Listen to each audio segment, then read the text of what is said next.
Stop, don't scroll. You think you've seen wild car builds? You haven't seen anything yet. This is a 2025 Ram 1500. It's a truck. It hauls your junk. It's practical. It's the responsible one in this relationship. The one that pays its taxes. The one with a 401k. But here's the thing. We're about to ruin that because we're taking this truck and forcing it to marry something it should never be near.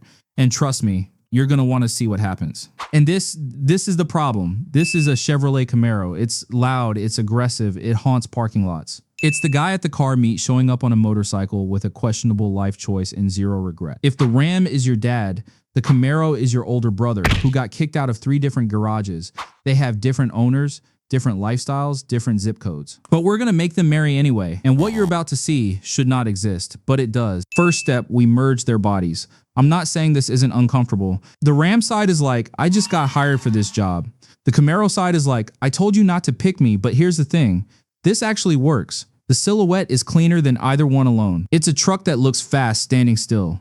Somewhere in this mess, a perfect muscle truck is trying to be born. We're just its uncomfortable midwife. And yes, it still has a truck bed. Don't worry, I didn't forget. Now we fuse the front ends. The Camaro brought the headlights. The Ram brought the attitude. This is like when your grandpa shows up to a car meet in a suit, but with sneakers because he's trying to stay young. The front end is looking like it wants a fight. And to be fair, it's earned the right. It's a truck that can hit 60 in under 5 seconds and also haul your entire garage. If this face was a person, it would definitely cut you off in traffic and then flip you off. Respect also, it's probably going to eat your Camaro for breakfast. The side profile is where this thing gets weird in the best way. The Ram has the doors and the truck bed.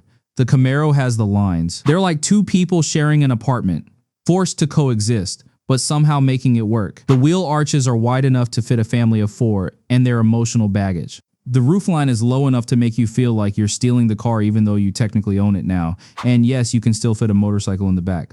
That was the point. The back end is where commitment gets real.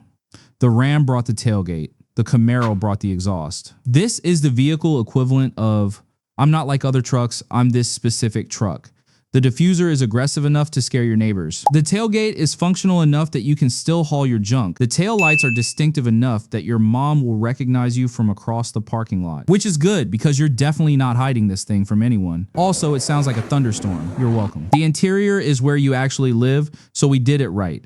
The Camaro brought the seats. The Ram brought the tech. You're sitting in a cockpit that looks like it belongs in a spaceship, but fits like it belongs in your dad's garage. The steering wheel is small enough to make you feel fast. The dashboard is confusing enough that you'll need to watch 3 YouTube tutorials before you can figure out the radio.